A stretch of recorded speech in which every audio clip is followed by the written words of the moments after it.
Hi, and welcome to Conversations with Reverend G. I am Reverend Grenetta Mason, aka Reverend G, and I'm here every Monday night on WEMS Radio Live, bringing you conversations with special guests from all walks of life, different careers, and their perspectives are also very different. We come together, we talk about life, we talk about love, and we talk about spirituality. And we look at spirituality from a practical point of view. How does it support you in your everyday life? What practices do you have that you reach for that when you're down or when you need clarity that support you in finding those things? I talk a lot about a spiritual toolkit, and I talk about the spiritual toolkit from the perspective of what practices do you have? It's very personal. Each one of us use different practices that support us at different times.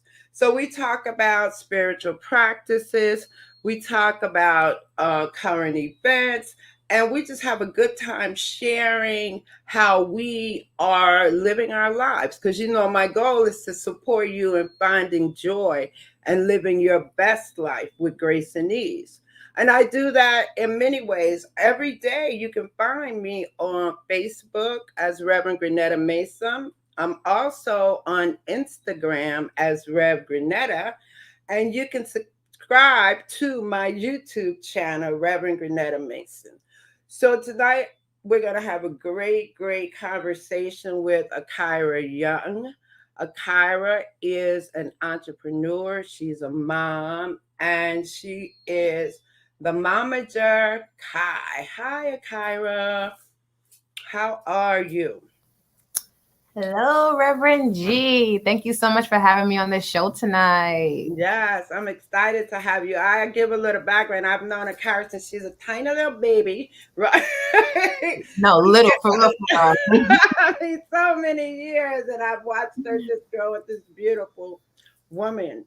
Akira, I talked a little bit about some titles, the things that you're doing now. And I know that there are so many more things that, go on day to day. And I think one of the things that is really important, I know that you're a mom and you have these two beautiful kids, right? And I know that you spend a lot of time, with them.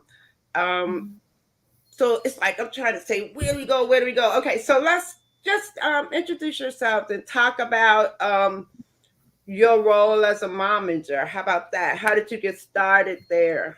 Let's start there. Yeah. Well, as she mentioned, I am the momager Kai. I am the embodiment of what a momager is. So where did this term momager come from? So we all know Kris Kardashian, she kind of trademarked it and made it a big thing. But basically, I don't look at it as from a Kim Kardashian or Kris Kardashian standpoint. I look at it as I am a mom and I'm a manager. Mm-hmm. If you look up the definition of manager, it will literally says a person who is responsible for the activities, the business, and, the dealings and careers of an athlete, an actress, a musician, and so on and so forth. Right. A mom, in layman's terms, is basically a person who is responsible for the careers, the growth, the spirituality of a potential actor, model, right, so on and so forth.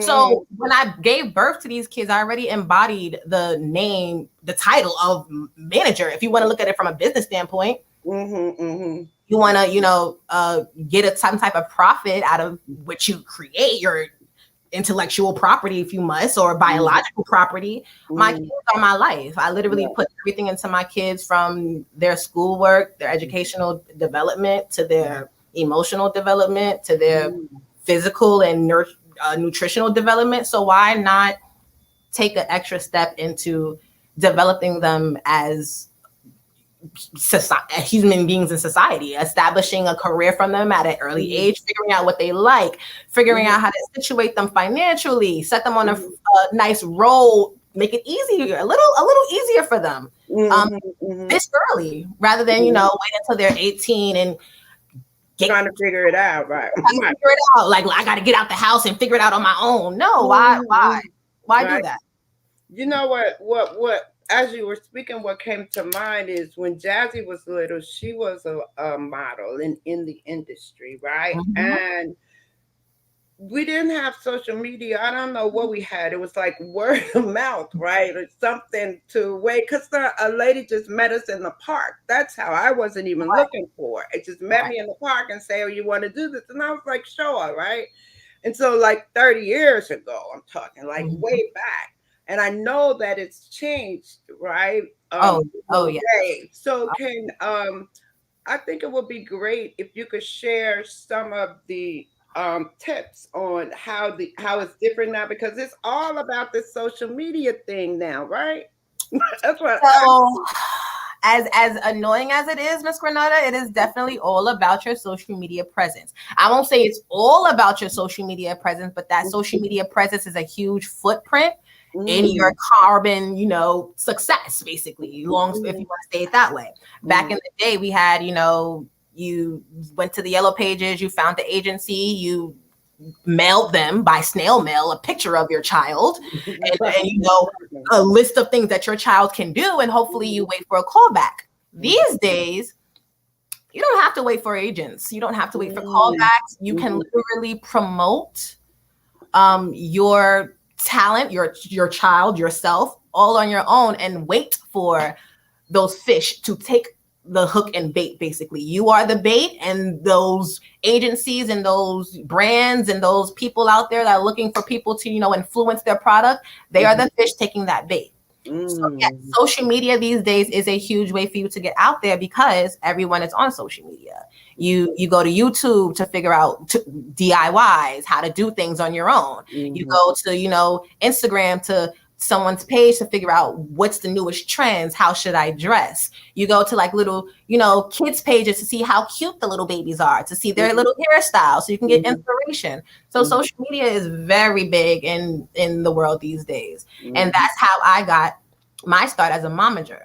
One day, I had this cute little cherub looking baby with these gold cheeks, beautiful head of hair, and this smile that lit up a room. And everyone just kept saying, make her an Instagram page, make her an Instagram page. And I'm just like, you know what? She is cute or whatever. Everyone keeps saying she's cute, so let me just make her a page. I made her a page. We started taking pictures.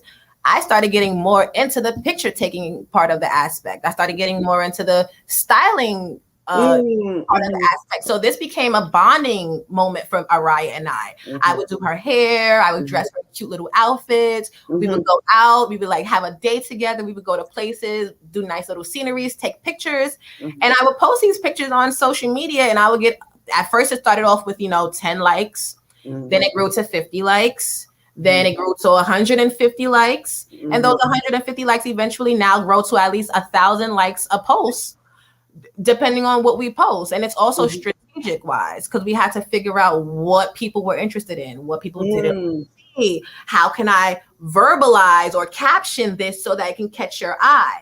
How can I use hashtags? So it was a lot of science to social media as well. Right, because when I think about that, and I think about how you've done it, and I follow and I see, to me it sounds like somebody should hire somebody to do that. You're talking about that DIY, do it yourself, but in my mind it sounds like a lot.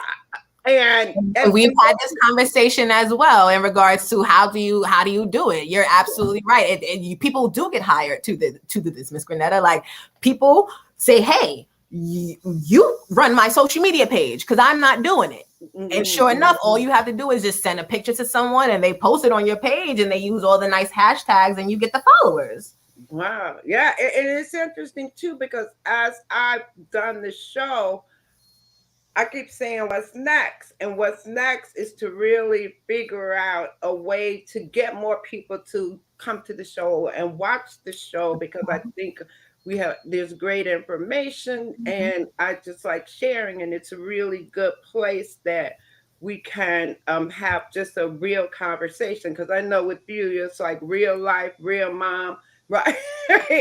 And And that's what people gravitate toward. People gravitate toward relatability. If I can relate to you, exactly I don't wanna see these polished moms on Instagram with their, 5-course meals and their beautiful little set schedules. And no, this is real life. I literally walked into the podcast, no makeup on, no nothing, because I literally just made dinner for my kids and put them to bed. I begged them, please stay in bed tonight because right, mommy has to do a podcast. Like, right. this is what real mommying is. Yeah, and I noticed that also the scheduling of it all, it's like managing, is the same idea. And I like how you said being a mom is a manager in itself always, when you have to take care of everything for them. And even where so Araya's 4, right? So she was post pre-COVID, and then Major was born during COVID. What were some of the challenges you faced? Because you went from maybe when she was 2, we jumped right into COVID, and then you had Major. What were some of your challenges? Um, During the COVID, lockdown, so Araya's 5 and Major Right. is 3. Okay. So when when we literally got shut down for quarantine, Mhm. the week before, we had just had a surprise party for their dad who turned 30. So we Mm, were literally outside the week before. mm. Um, I was looking into schools for Major because And he he was turned 2 mm, that mm, September. So I was mm, like, all right, he needs to be in some type of, uh, mm, daycare. He was mm, 1.5 at the time. He literally had like no type of, kid interaction other than Araya. mm, We were really looking forward to you in daycare. Araya was in school. She was in mhm, 3K at the time. So she was, um, used to a school setting. She had been in daycare, so she was used to being around kids, but it was really something that we were excited to do with Major. mhm, And when literally the week later it shut down, we we did not realize how a year and a half would, not mess up, but, kind of delay uh mm, kids, a child's, social development. mm, He's smart as a whip. My son mhm, is brilliant. He is mhm, a builder. He is a paleontologist. He's an architect. He has a mind of a problem solver. mhm. He just does not play well with others. um, and we chuck that up to him literally being in the house for almost 3 years of his life with Mm, just his sister and his mhm, two parents.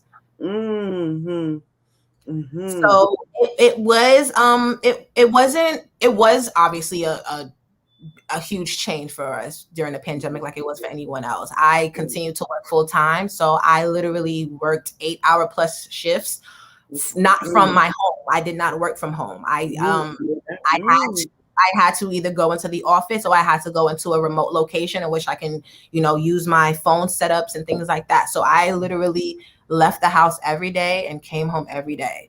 Um, mm, so that was a little constraint on myself, but luckily, I mean, we had a support system, but it was not easy. But bright side, mhm, I became a lot more creative during this time. mhm, Right? mhm, We mhm. were able to, stay in the house and, create, and that was really the bulk of the time that we got discovered on Instagram a few months, or people started, Mhm, following us on Instagram and really starting to pay attention to this little girl with her sassy poses and, mhm.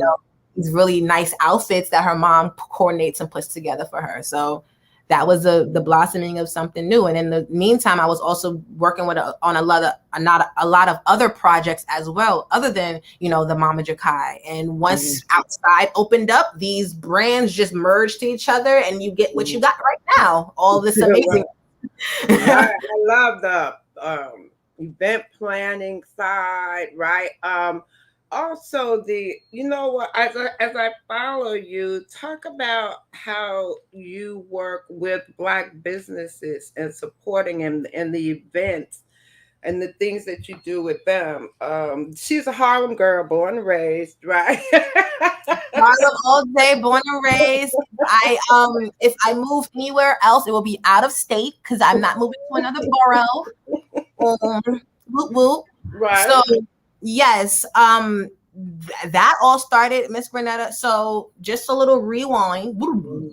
I love that you call me Miss Grenetta, right? Because nobody else in the world calls me that, right? It's so Listen, you know, if I call you anything else other than Miss Grenetta on this line, my mother will be ringing this phone. You know, she'll be ringing this phone. Okay. But just a little rewind. Back in high school, I, became this person that, just was able to connect a lot of different types of people. If you were an up and coming music artist and you were looking for like a photographer or a supermodel to be in your video, like you would usually call up Kai, and Kai would call up that person and say, hey, are you available? And I would connect these people. Mm-hmm. So off of that, I kind of created this persona in my head that I was like the connector. I wanted to connect everything and everyone, especially when it came to my people. I am very boxy. I like to stay within my box, if you get what I'm saying. So I don't like to outsource. So if I need a resource, I'm going to my own source. Right. Mm-hmm. So, I get it. So when it came to, it evolved from being just in the entertainment world. It started becoming businesses. People were looking for, balloon people for their events. They were looking for event spaces. They were looking for DJs. They were looking for this. And then these businesses, people started noticing that Araya was doing the brand ambassadoring, and they were starting to ask me, how do I get into brand ambassadoring? And I started to, inform them of these Black-owned businesses that were looking for influencers and brand ambassadors. So I started to create this network and this, network of Black-owned businesses and Black-owned creators that were looking to network. And eventually that network became the Pot Network. And the Pot Network, if you or any type of Southern background, you know that there's always that big old pot that your grandma cooked in. And she used to put everything in that pot. And I consider African Americans, people of the diaspora, we are in everything. People put pieces of us and they exploit it and they don't give us our homage. So why not try to keep that in the pot? We're keeping it in the pot. So we're just connecting with each other in our own circle, and we creating a table for ourselves rather than going outsource and begging people to promote this for us, promote that for us. No, I got a beautiful Black queen right here that can promote my bag, or I got a beautiful Black king over here that can catch my images the way I want it to be caught. So this is what my mindset is these days. I am a Black-owned business. I only work closely with Black-owned businesses. And that's how I plan to keep it moving forward. I refuse to sell out. Just put it like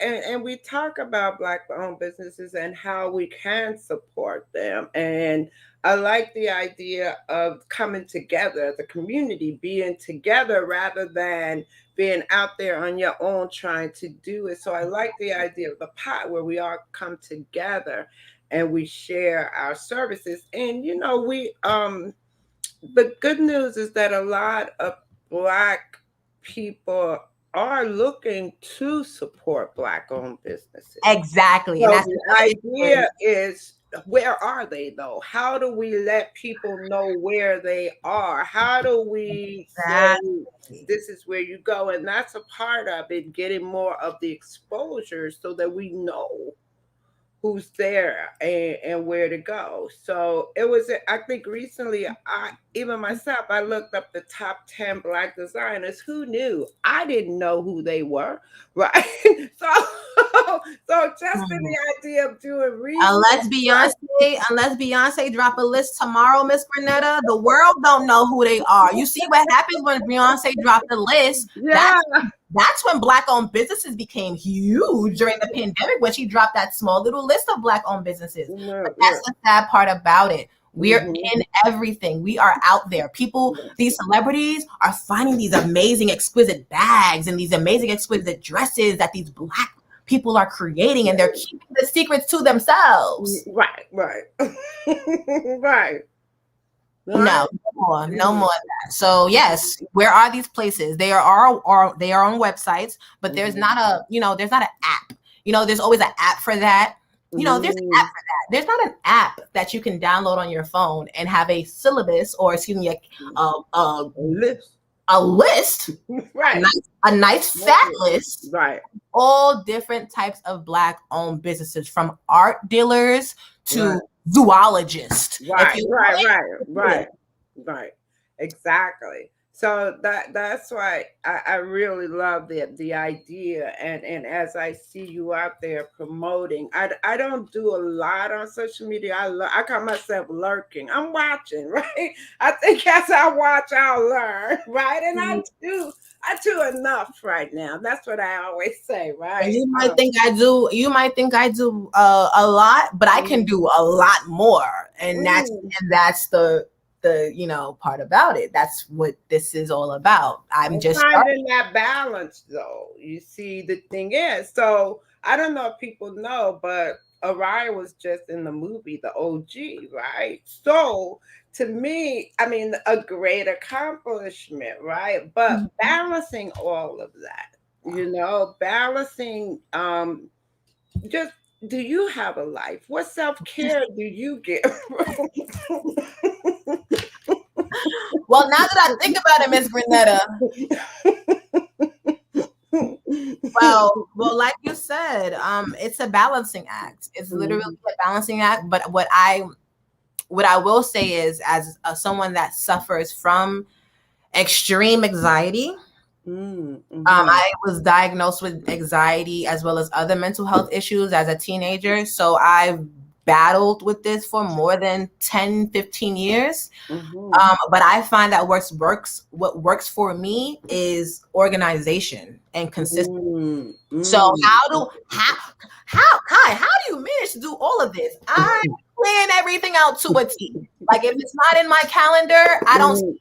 Like, if it's not mhm, on a post-it with a time mhm, and a reminder, I don't see it. If it's not on my phone and a mhm, blinking reminder pops up, I don't mhm, see it. mm, That's what helps me stay focused and scheduled, mhm, because with 2 kids in school, mhm, with 4 businesses in the works, mhm, with a child who is doing all of these auditions, agents emailing her every day to do something, I have to keep these mhm, things in mhm. order, because anything can fall through, slip of the crack. Ms. Brenda, do you know how many times major auditions popped up in my emails for this little girl, and I missed it because I forgot to check an email for just a day? Like, oh, I Mm. checked it yesterday, there was nothing there. Right. I'm gonna check Mhm, it today, but there's 3 auditions and I missed all 3. And this is mm, because I wasn't consistent. I was all over the place with this. Like, oh my mm, God, I, mm, like what? No, I have to organize and I have to schedule, and mm, that is how I am able to balance. And when I mm, mean balance, you ask me, do I have a life? I do. I'm a turn mm, up mommy. You mm. know I get down. I'm a dancer. I'm a partier. I love some me time. Right, right. Some me. Mhm, Ooh, mhm, I'm mhm, a good time. But how do you schedule that into such a hectic schedule? You have to mhm, schedule it prior. So mhm. thank God that I have a circle of professional Right. females Mhm. who are on a schedule, because they Right. can't out here all willy-nilly at a time of the day. So if we're doing a girls, brunch, if we're doing a girls night, if we're doing a girls spa link, if we're doing something, we are scheduling that at least 2 to 3 weeks in advance, because Right. Because people need Yeah, we need time. Mm-hmm. We're adults now. We can't just drop everything and run. Right. That's how I love that you talk about the consistency, because consistency is everything in everything that we do. It's like, if we consistently do it, consistency, you win, right? I think we're consistent. 21 days to start a habit. If you can consistently do something for 21 days, it is embedded into your brain and to your activities. And you do it. And I think about also, when I talk about consistency, it's once you stop doing something, like you could go to the gym forever. And if you stop for 2 weeks, right, it's going to take you 2 months, right, to go back again, right? It's just that break that it takes, which I always find interesting. And I always say, just get up there and just do it. Just do it. Don't die. It takes a longer time to actually develop a habit than it does the shortest time to fail a habit. Literally, it takes a millisecond to forget all your good training. Right, exactly. It just all goes away, right? Because I do a walking challenge, and I am during that challenge. I'm in the competition, right? I am focused, and I do it. As soon as it's over, I have to try to set some other goals, or right, try to figure out how to. And that's how it is. And that's how it is. Once you cross off one goal, you got to jump onto the next one, because if you lose that momentum, baby, it's hard to pick back up. Right. What's interesting is, like, and I say I've known you all your whole life. I didn't know about the mental health issues. I just saw you as a kid, come to the shop, hanging around. Talk about that journey for you. How did you get to, and what still supports you? I'm sure there's still moments now when you say the anxiety. What supported you in getting to where you are now? So it's been a journey. That's one thing I will say. But I will first and foremost say that the one person that helped me get through all of this was my mother. We started seeing the signs as early as 12, 13, that pubescent age, just the mood swings. I also suffered extreme acne. It was all hormone. Like, this is what it goes back to your body. Like, you got to listen to all hormonal based, and hormones equal chemistry. Like, it's chemicals. So my hormonal imbalance was equating to my chemical imbalance. Not only did I have like PCOS, come to find out I also had a cancerous tumor, ovarian tumor. And this is all playing into my mental chemical imbalance. So while I was dealing with mental health issues in my teenage years, I was also dealing with health issues. Because we didn't even realize that these two things were distinct. They were together. But once my health issues got figured out, then we could work on my mental health issues. And then come to find out, yes, I had a chemical imbalance. I have bipolar disorder too. I also have diagnosed anxiety, as well as anxiety depression. Bipolar depression, not anxiety. Okay. That's a lot. Yeah. And growing up where I grew up, from the background that we came from, mental health is kind of taboo. We don't talk about these things. We don't talk about feelings. We don't talk about emotions. Most of the time we just grow up and be angry people. Right, and everything is okay, right? Just fooling around like we're used to it. No, my mom didn't want that for me. Like, she noticed that a lot of things that were going well for me weren't working out because of my behavioral changes and my mood swings and everything. So we started, going to therapy, and I started seeing doctors, and come to find out I needed medication. And like I said, it's been 15 years coming. I'm just now at 30 on a, great medication regimen. I am on medication because, again, sometimes you need more than just talking. Right. Sometimes talking does not just help. It's literally something in your brain and in your body that you cannot control. Right. Absolutely. Absolutely. And once I started on that journey, everything you just started falling into place. And yes, I do have my days. I actually just came out of a depressive episode, and come to find out it's seasonal depression. So now in the winter, one of my medications gets increased because I suffer from seasonal depression. It's dark outside, it's gloomy, it's literally affecting my mental. So now that I'm starting to understand this, Miss Granetta, and I'm literally trusting the process and not getting so much stuck in why am I feeling this way? When am I going to not feel this way? I know that this too shall pass. Okay, you're walking through it. It's I'm literally walking through it. I have people around me that understand that if you don't see me for a few days, 9 times out of 10, I just need a moment. I am heavy on social media, so a lot of those breaks are more often these days because as much as I love social media, my mental, I can't take all of that at this all the energy of it. All the energy. It's as much as it's positive, it's very negative at the same time. And I can't allow that to seep into me. I literally have to take breaks. So during those breaks, I can elect my content. It's kind of it's a win-win. I can elect content during my mental health breaks, and when I'm back on, I'm on fire. So it works out. Yeah, it's interesting too when you say it's not just about the talking, right? It's also about getting the chemicals in your body to balance, right?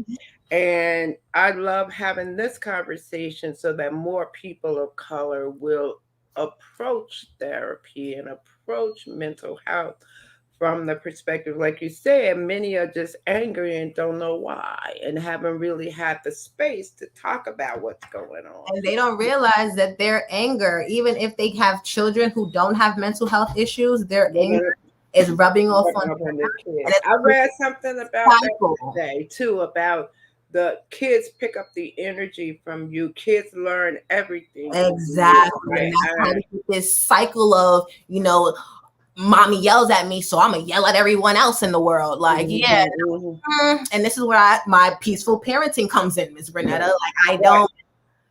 Yeah, I remember what I was watching you, and I remember when you was like, "Oh, well, I decide I'm not gonna hit my kids, right?" And that's how we grew up: spare the rod, spare the kid. But I really liked what you said about teaching respect, right? If mommy respects you, then you respect me. And I love that. And I think that takes a lot to be able to do that, where people could resort to, let me just spank you real quick and get you out, right? But is that how the world works, Miss Granetta? No, it's not how the world works. Your boss don't like what you do, can your boss just walk up to you and spank you? Absolutely not. Absolutely not. Right. So it's totally shifted, right? And I didn't spank my kid. I would have dreams that I would, but the belt would be made of paper, right? In the dream, right? And so, yeah, I totally get it because I did not. And don't get me wrong, there are times in situations where I want, I might. I just might. You might get a little pow. Right, exactly. I am a work in progress. But what I will not do is that will not be my first form of punishment. I am very much so into you articulating how you feel and you telling me what's going on rather than me, forcing it out of you.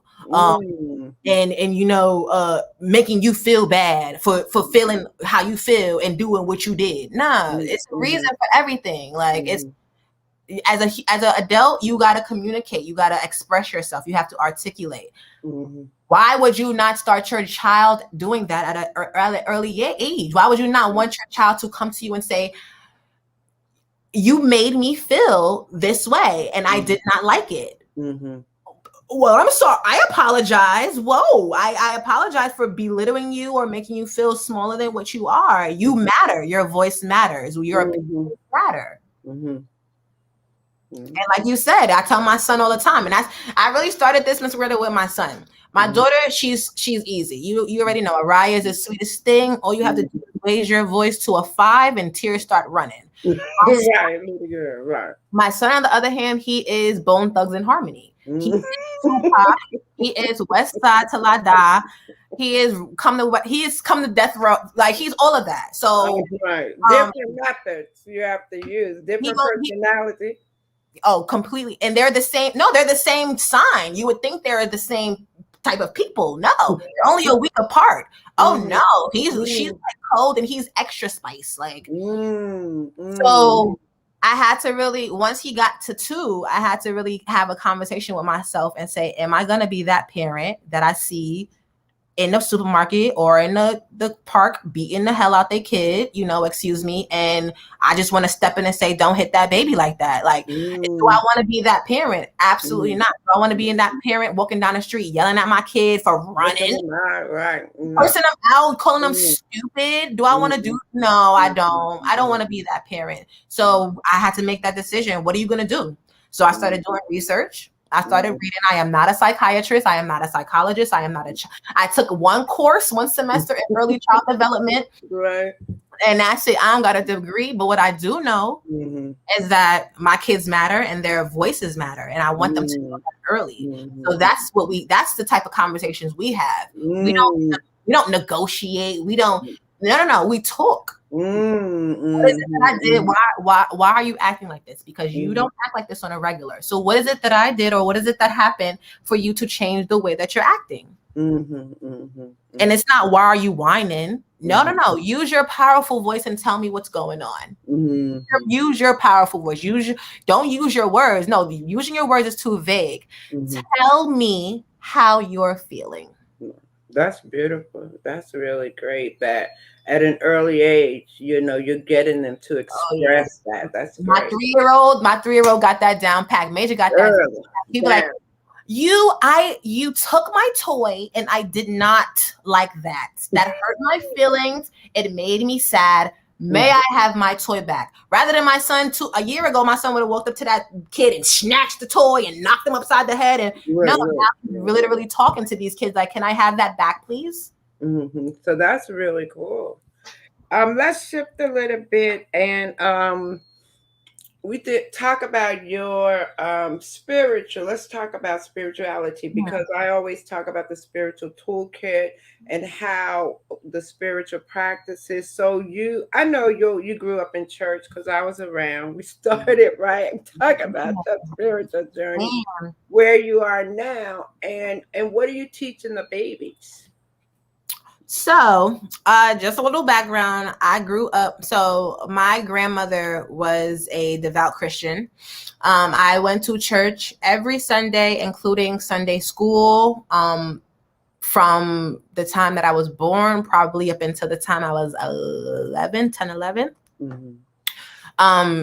Actually, up until I was probably about 7, we were going to Brooklyn Tabernacle in Brooklyn. And then when I turned probably 7 or 8, my grandfather got a job as a pianist at a Haitian church in Harlem, because he was from Haiti. So from about 8 to 11, I grew up in a Haitian church.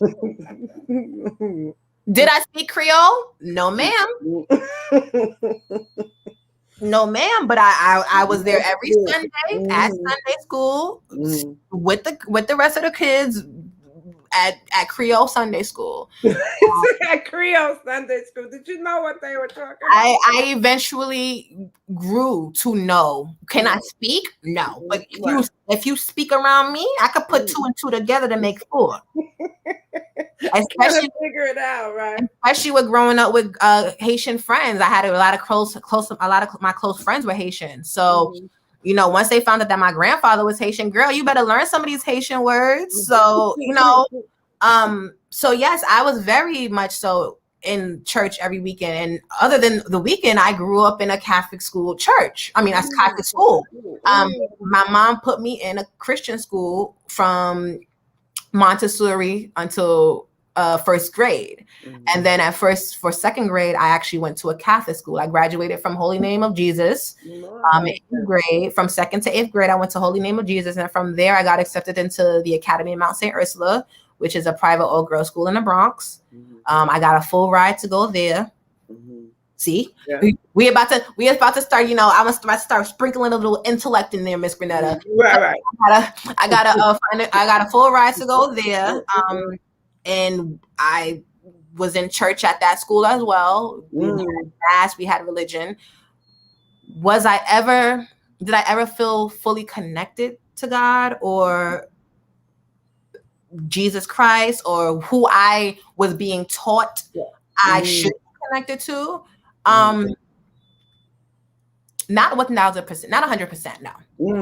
I actually had a little battle when my grandmother passed away about my faith, and for a long time I didn't go to church. And this is again someone that grew up in church. I went to Girl Scout church, I went to Catholic high school, everything. I did not go to church. I refrained from going to funerals because funerals were in churches.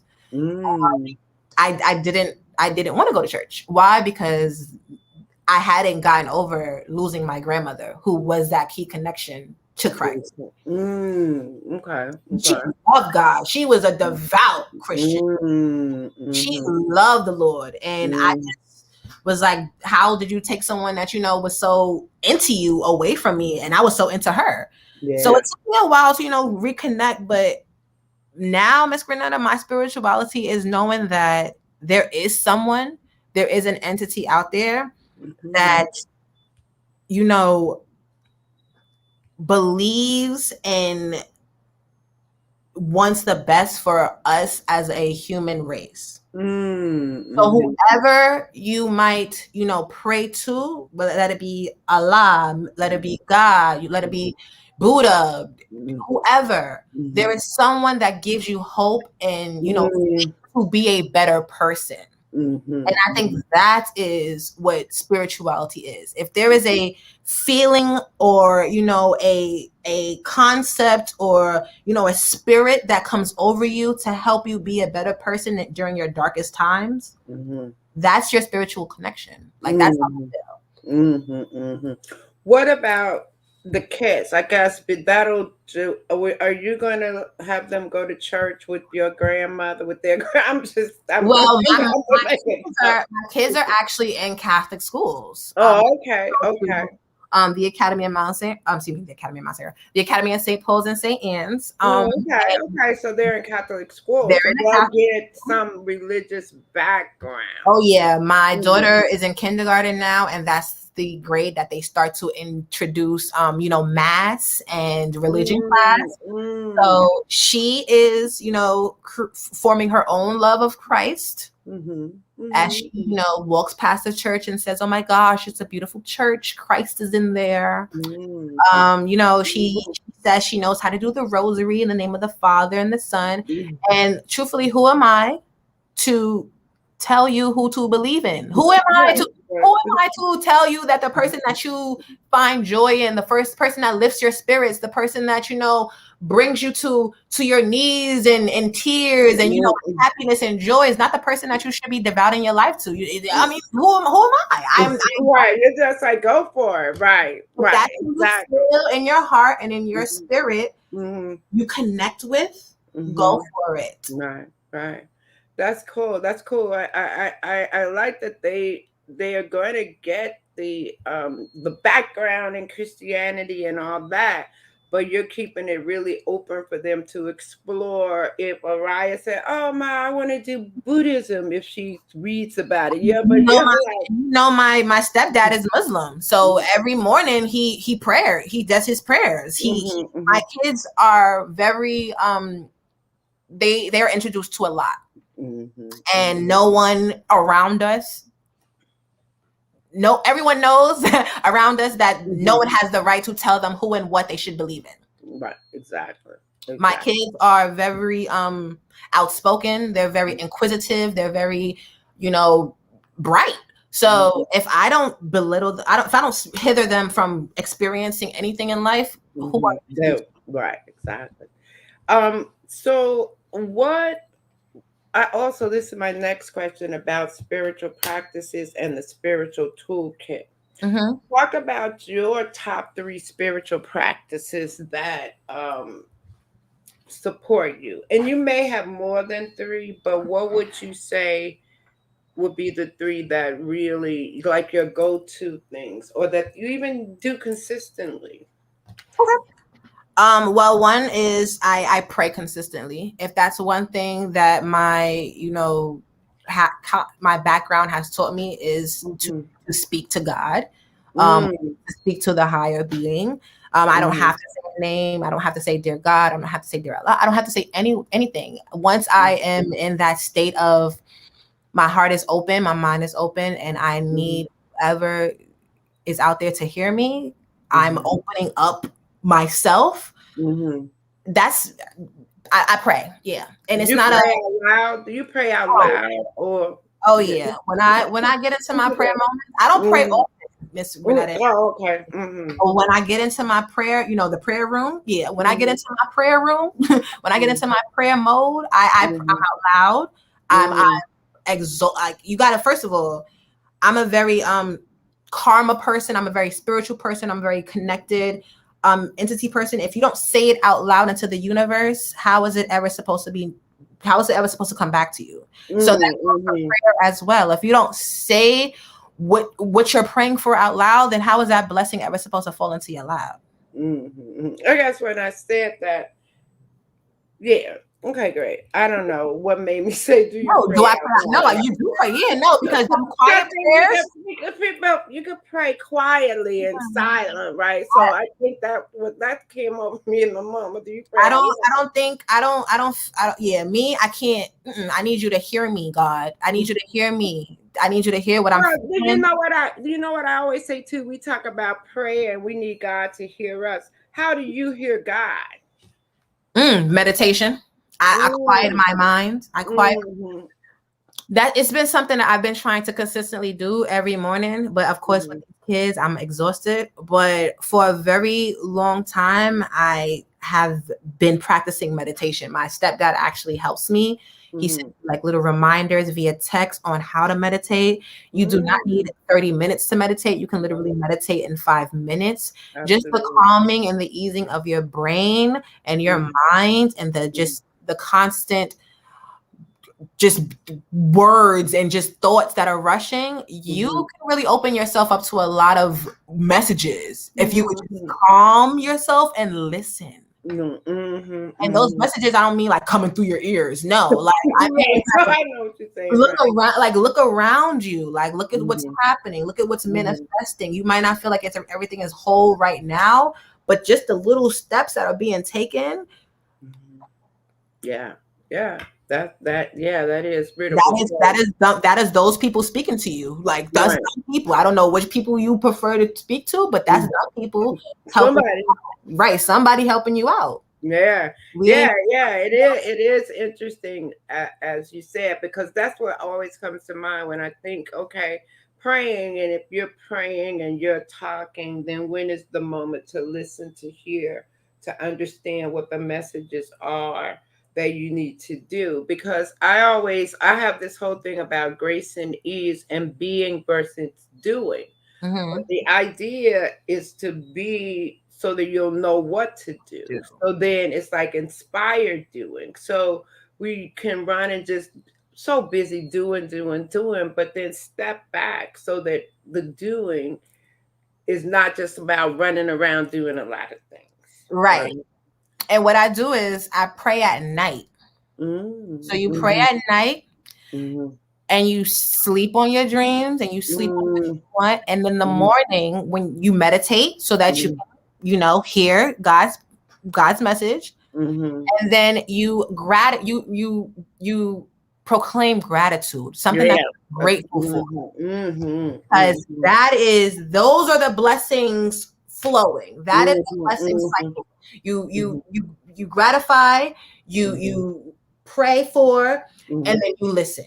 You Mm. thank you for this. Mm-hmm. I just need this. I hear what you're giving me right now. Yeah, that really is great because a gratitude practice, right? I always talk about the prayer is also, I like what you said. I'm grateful for all of this. Here's what I need right now, right? And What you do, then thank then you for let me listen thank you. to how I I can do can that. go about doing, or let me be aware of what I'm asking for. You know how we always say you get what you ask for, so you have to be really, really Put specific. me at ease, God. Put me at ease so I can know how to really get what I'm asking for. Because Right. again, a lot of people got the misconception that if I pray, I gotta act. God, I want this. God, I want. No, no, no, no, no. God don't give you nothing. He gives you the tools for you to obtain it. He gives you like the stepping stones, but you got to take them steps, baby. He ain't walking holding your hand through this. Because if Right. he was, we'd all be billionaires out here. We'd all be successful and doing what we want to do. No, God gives you the tools. You can't just ask for something. You have to work towards it as well. And I like the idea too of setting intentions, right? Be dead ass. Be dead ass. As the millennial kids say, like, are you? Yeah, say what you want and be dead in it, Miss Burnett. That's what I actually got that phrase from one of my homegirls. Her name is Trey. Trey has a business, and that's one of her T-shirts. Actually, like, be dead ass. Like, if rule number one, be dead ass. And when she says that, it's when you're proclaiming it to the universe, when you saying what you want, when you asking and when you praying, you need to have intent. Right, exactly. Right, exactly. This ain't no play. If you really want it, if you really want that life, say how you feel. Yeah, exactly.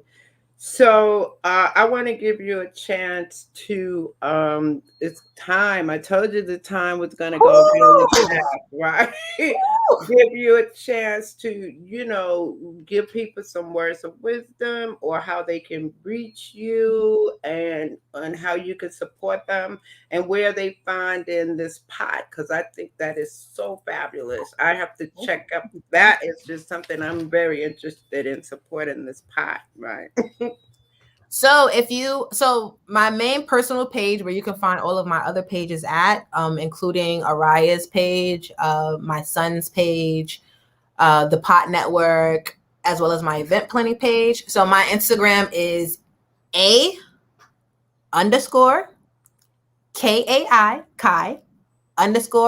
_RA. So Akira. That's how you pronounce my name, guys. Yeah. Right. Kai_Ra. Boom. And again, that page has all of my other pages. The Pot Network. The Pot Network is up there. Thank you. That's a beautiful woman and mother. Yes, thank you. I do this for us. And Miss Grenetta, some encouraging words. I got into this with the intent to be a beacon of information for those who come before me, those come after me who just don't know. You'd be surprised how many people in Harlem, in New York, in the world that just don't know. And that goes to don't know how to get their kids into acting, don't know how to get their son to stop hitting. They don't know how any concepts on what themes they should throw for their kids' birthday parties. They don't know that they too are not alone in having an effed up day. They don't know that, we're all mothers and we need a drink sometimes. They don't know. And I'm literally that real mom that will tell you, like, you ain't alone. Like, you need a moment. You need to FaceTime me and go in the room so we can say F these kids together. What you want to do? You want to meet up with me at a park and we figure out how to get this baby, some headshots, some on our own. Like, this is what I'm here for. And I get messages from moms everywhere. And this is really the giving part of this. My daughter, obviously getting put on TV and getting all these auditions and things like that. The real giving part, the takeaway is you guys expressing to me how grateful you are for the information that I provide. Mm-hmm. I will never stop providing information. Never. So if you love my information, thank you for loving it. You're going to continue to get the information. You're going to continue to get the realness. You're going to continue to get the candid. This is my life. And I decided to, put this on social media so that anyone else in the world that has a life similar to mine knows that, girl, you ain't alone. This shit is hard. It's hectic. We're gonna get this. We're gonna get through this together. Yeah, I love that. And people are looking for community and support, right? And just knowing that someone is out there that can support them. So I really tribe is here. Tribe is here. Right, Tribe exactly. Yeah. Okay? Tribe is everywhere you are. Listen. Right. And you can have several different tribes, because I have several different tribes that I can go to and be nourished by each one. Every tribe. Yeah. And the more, and it don't matter the size of the tribe either, because some tribes are smaller than others, but some small tribes nourish more than others. Like if it floats your boat, but please make sure that you have that tribe. Make sure you have it. It's just like reach out for the support. Sometimes people think they are alone and they have to do it alone. No, just reach out and grab. I got mommy friends in Atlanta. I got mommy friends in Florida. I got mommy friends in California. We reach out, we talk, we vent, we lean on each other, and we pull up our panties and head out and do everything all over again. Absolutely. Mommies be mommying. Yeah, exactly. Well, it's been a pleasure having you on tonight, Ms. Kyra. And keep doing what you're doing, keep sharing, and thank you so much for what you do. I love it. Thank you, Reverend, for having me. It was such a pleasure. I can do this for hours. Yeah. Well, you can come back again, right? We can come back. Yes. All right. Thank you, everyone. Okay. Have a good night. Love you too. Thank you for joining me tonight on Conversations with Reverend G. And I'm here every Monday night, WEMS Radio Live. We're on Facebook. We're on YouTube, the WEMS app. And you can find us right here every Monday night from 8 p.m. to 9 p.m. I am Reverend G, and my goal is to support you in living your best life in joy with grace and ease. So check me out every day on Facebook as Reverend Grenetta Mason, on YouTube as Reverend Grenetta Mason, and on Instagram as Rev Grenetta. You have a great day and live your best life.